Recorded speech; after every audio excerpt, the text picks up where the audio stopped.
That first 100,000 is for most people the hardest path of creating wealth.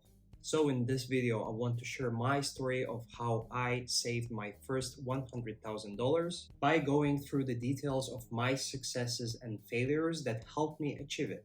And hopefully this will give you some ideas on how you can do it as well. I would divide the journey of reaching 100,000 into three parts and start from the beginning when I actually had only a job and nothing besides it. So if we go back to 2016 when I just finished university and started my first job, I only had that as my first and only source of income. That's why the first thing I did towards reaching this goal is actually paying myself first. And what do I mean by that is that when I was receiving my monthly income salary, then I would actually pay myself the amount of money that I wanted and I felt like I could save. And I would pay off all the bills and everything that I had a commitment to right away as well.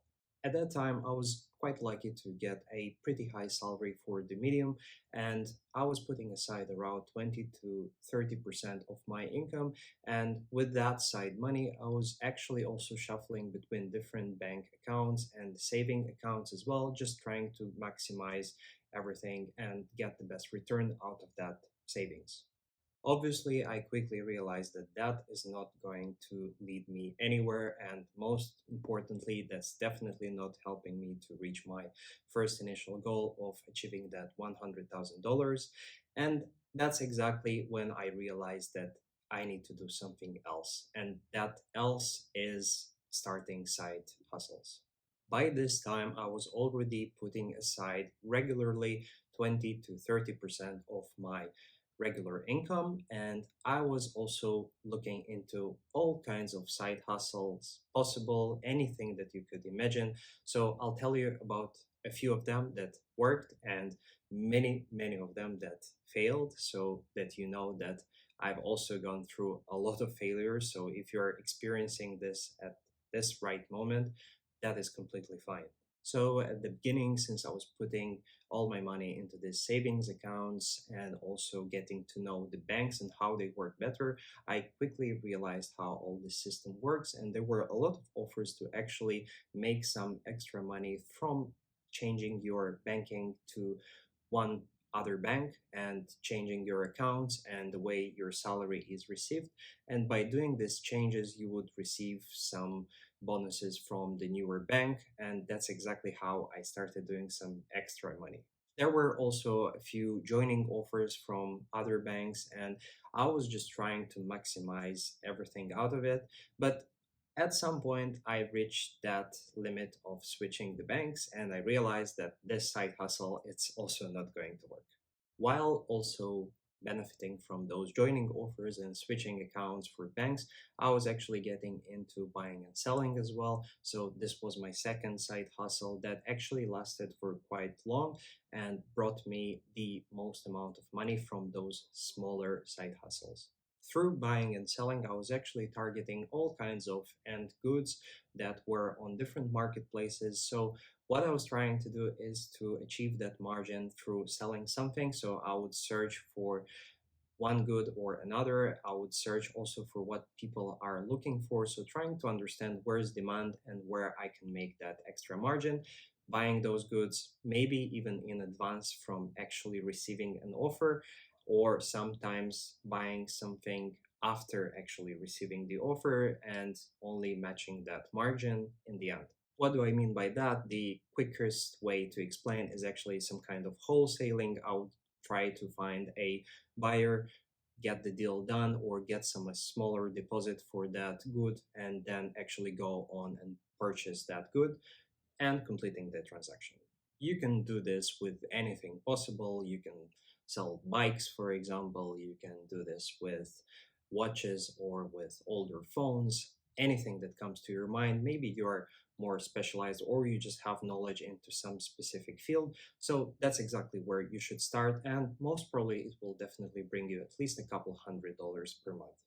On top of buying and selling, I also started importing goods from Alibaba and China overall, different marketplaces there. So I was actually buying them in bulk. One example was the famous gimbal stabilizers that are for your phone, and that's exactly what's holding my phone at this right moment. So I was one of the first who imported them from Alibaba and was selling them for a premium on the UK marketplaces. It was definitely a good side hustle that brought me in a couple extra hundreds per month, and that was going pretty well. But for this one specifically, if you want to actually win in the game, then you have to watch out for all those trends. You have to input quite a lot of time to understand where's the demand and then order those goods as well. And also, it implies a couple of taxes as well, since you're importing from different countries, so you should be mindful of that as well. Another small thing that I tried and actually really was interested in, since I was also working in this space at the beginning of my career, was trading. So I was doing a lot of day trading as well, looking into different stocks and assets that I could buy and make a quick buck on. However, this honestly, I won't get into too many details because it was a very stressful game, and I quickly realized that that's definitely not for me. And that's for someone who really is into it and wants to basically dedicate their life on trading.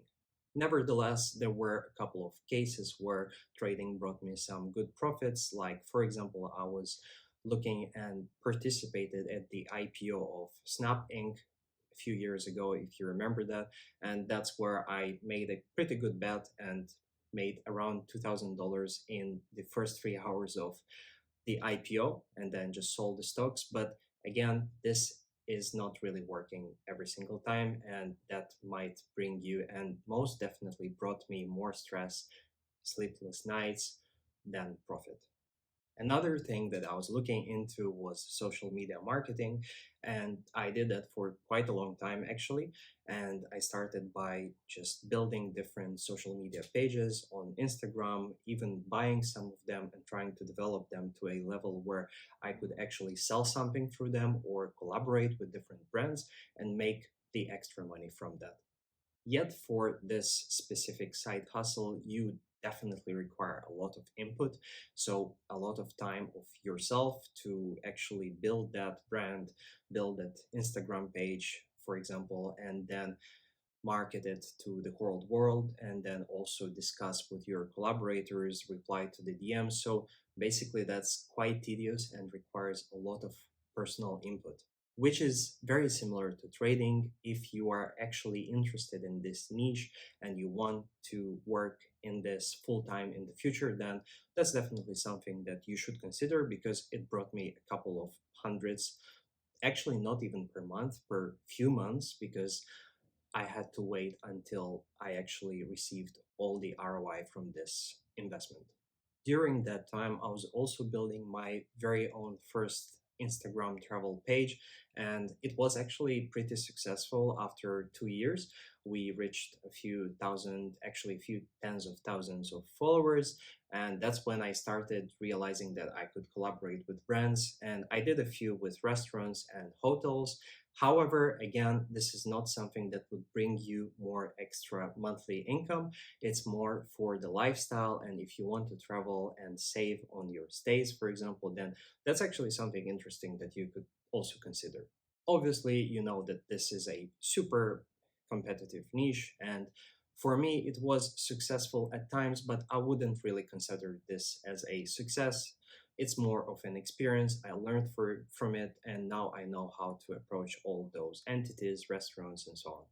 Although you can see by now that I've tried a lot of different small side hustles, one thing that actually helped me a lot in the very, very beginning is analyzing what I personally own and have at that right moment and sell everything that I didn't use for over 6 months. So if I was looking at one item and I realized that I didn't use or even touch that item for the past 6 months, I would just get rid of it. This was also the time when I started getting more into minimalism and realizing that I don't actually require so many things that I already own. And finally, this actually brought me a lot of cash because I had done and tons of different stuff that was just laying aside and I was never touching it. So I used that money to actually start investing. And of course, at the beginning, I was just putting it into the savings accounts. But later, this was a pretty big sum that I was able to buy, for example, a lot of stuff from Alibaba and resell it on the UK marketplaces. Finally, one other thing which I was definitely using and was trying to maximize everything of it was the usage of credit cards since I was having a full-time job and I was able to actually get a lot of credit cards that would bring me points and also cashback. I was really trying to make the most of it. I was also trying to be some kind of a help or a loan provider to some of my friends who didn't actually have the money and they wanted to buy something. So in case of the bigger purchases, I was really happy to offer them my credit cards so I can make some extra points or miles or just cashback and just tell them that they can return me the money in 30 days and so on. Obviously, I wouldn't recommend you really getting deeper into that, but you can just use this for your close family and friends and all this close circle to help them as well and also make an extra buck. So by doing all these smaller side hustles, I reached that moment when I saved my first $20,000 to $30,000. And that's exactly a point in my life when I realized that this is taking too much time and I need to do something bigger. Also, by this time, I already had around 2 years of work experience. So at that time, I was thinking that I have a lot of information to share to the world, which I probably had, but not for money. So I actually started getting into consulting and I was working on Upwork in my free time to provide some consulting services to the companies that needed, for example, a business plan or a financial projection and so on. I obviously realized that I'm not super certified and experienced at that time to provide this service for higher prices. So that's actually why I wasn't really doing so much from it. But it still was bringing me a couple hundreds of dollars per month. I got some regular customers, and at that time, I think I could consider that as a more of a bigger side hustle, as it was bringing really regular income per month, and that was definitely adding to my savings. However, I was still feeling that I'm doing everything possible, but that's still not enough to get me to that $100,000. That's exactly when I realized that I need to automate my work and provide a service that is automated. I don't actually need to put so much of my time into this, and it will just bring me regular income. In my case, I chose Fiverr as one of those platforms where I can actually provide a service regularly and for a good price for the customer. I formed a small team of freelancers and built a SMM service on Fiverr. That's when things really started taking a different shape. Since I was operating mainly as a small SMM agency, I've actually trained the whole team to provide this service, and I wasn't really inputting any of my time into this. And we were just making money, paying the taxes, and taking the margin of profit. Although this wasn't super big and I haven't really made a big company out of it, it was still generating me already 2 to 3 thousand USD per month, which was at that time a very good sum of money that I was just putting aside in the savings accounts. At this right moment, something else also happened, which I actually started a few years ago, also while being in university, and that was crowdfunding. Since I was really interested in finance and also tech, I was looking at all fintech startups in the university, and I was lucky to get around people who knew about crowdfunding and told me more about those raising rounds and seed funding and platforms like Crowdcube and Seeders. And that's actually when I invested in a few of them. It wasn't a big sum of money, it was just $500 to $2,000. And this money actually paid off a few years later. So a few years later, it's now 2018, and I realized that a few of my investments in those early stage startups actually are paying off, and I got a very good return on a few of them. I got a 22x from Revolut and also 3 to 4x from two other companies, which is Paysend and TransferGo. And finally, I also got a 3x from a very early stage jewelry startup, Taylor and Hart. These were all small investments that I've done on those two platforms and they actually paid off. But just to make sure you also see that there were a couple of failures, I've also invested in 10 other companies that haven't really paid me back even up to this moment. At this stage, all my small side hustles, my regularly saved income, and the medium sized side hustles like Fiverr and freelancing on Upwork actually helped me to save around $60,000. And that's exactly when I started and was able to look into my dream business of real estate. 3 years into the game, from 2016 to 2019, that's actually when I was able to start and look into real estate, and that was the real game changer. At that time, I was analyzing a project in London if I was getting it through a mortgage, and that didn't really work for me. And it wasn't really enough also for being a buy to let of 25%. And I was really desperate and looking into something else. That's also when I realized that I don't want to stay in London anymore and I want to travel full time, at least for that part of my life, and moved out to my home country of Moldova. And one day I was running in the park and I saw a really interesting project that was literally at the beginning of that main central park, which was my childhood place. And I really loved that place. So I actually approached the construction people and asked them what is going on in there, what is the project all about, and where I can get the price list.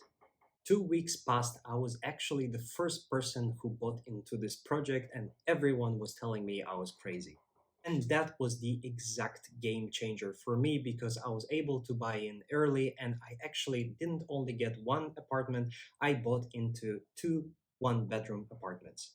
I also got into a really great deal of paying only 50% down payment now and the other half after they are actually built, which means that I was able to benefit of mortgages afterwards.